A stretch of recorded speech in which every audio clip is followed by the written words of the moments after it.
I'll take the first one. The open water. You were asking if there's any work done in open water to improve fisheries or concentrate fish.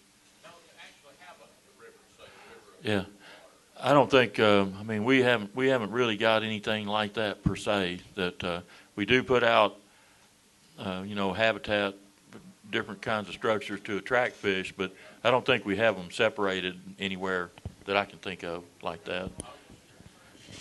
And then I'll the follow medicine up question. a little bit on that question, and then the use of medicines in the United States and elsewhere. But in the United States, we have the Environmental Protection Agency, and there are rules and regulations about discharges from aquaculture facilities.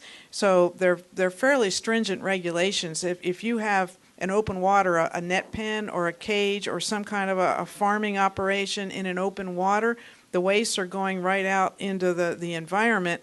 There's some very strict regulations. One of those is to require a camera at the bottom, for example. So when you're feeding, that you can actually watch whether any feed is making it the whole way through to the bottom of outside the cage, and then they're required to stop feeding kind of thing.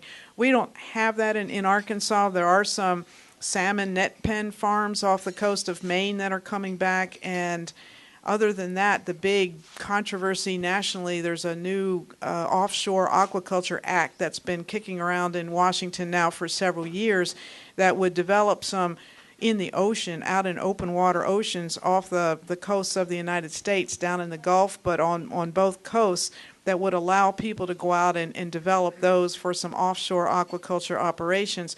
There's quite a lot of resistance to it in the United States.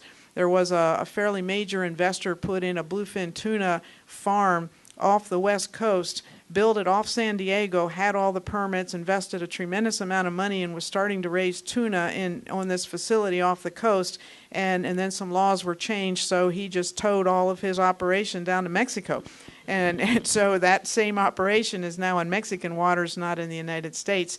Depending who you talk to, I don't know where this Offshore Aquaculture Act is going to go, but it'll have a lot of implications for, what Spain and Mexico and Taiwan and a lot of other countries are doing. They're raising a lot of these high-valued marine species in those facilities, from tuna to grouper to cobia to all kinds of species in those offshore operations. But until we get that act passed in the United States, we're not likely to see it.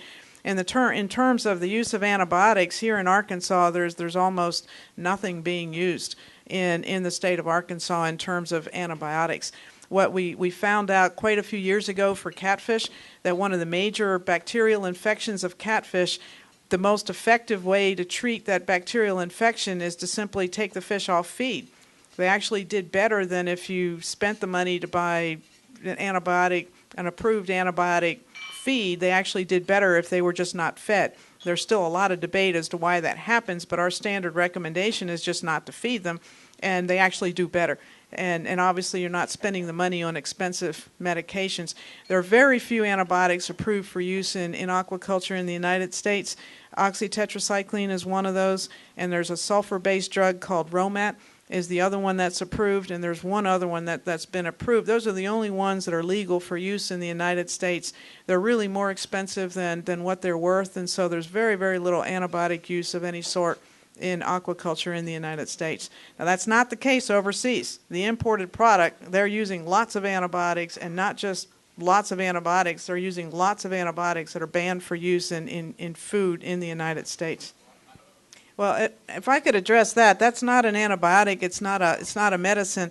The way they produce sterile grass carp is they actually subject, when they get the eggs, the fertilized eggs of grass carp, they subject it to a certain kind of shock.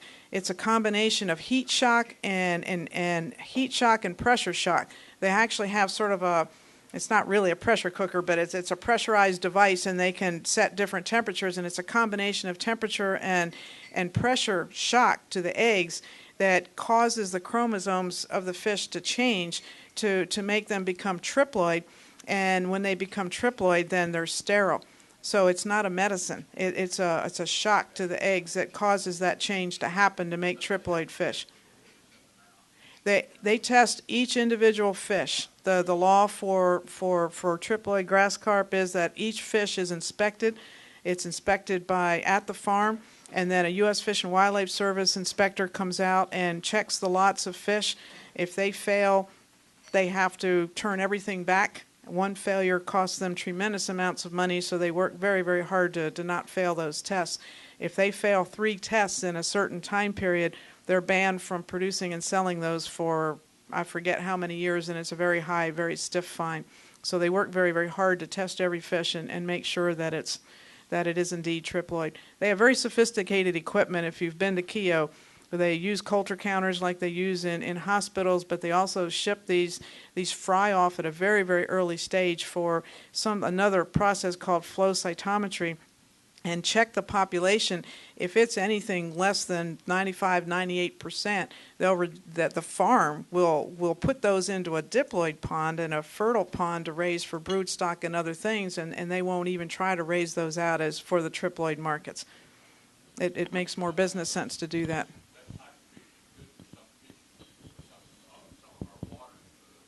It's very good at controlling aquatic vegetation. It's one of the cheapest ways to control aquatic vegetation. We had a grad student funded with an assistantship from Game and Fish Commission who just finished her thesis, and it's a very effective way of controlling aquatic vegetation at a low cost.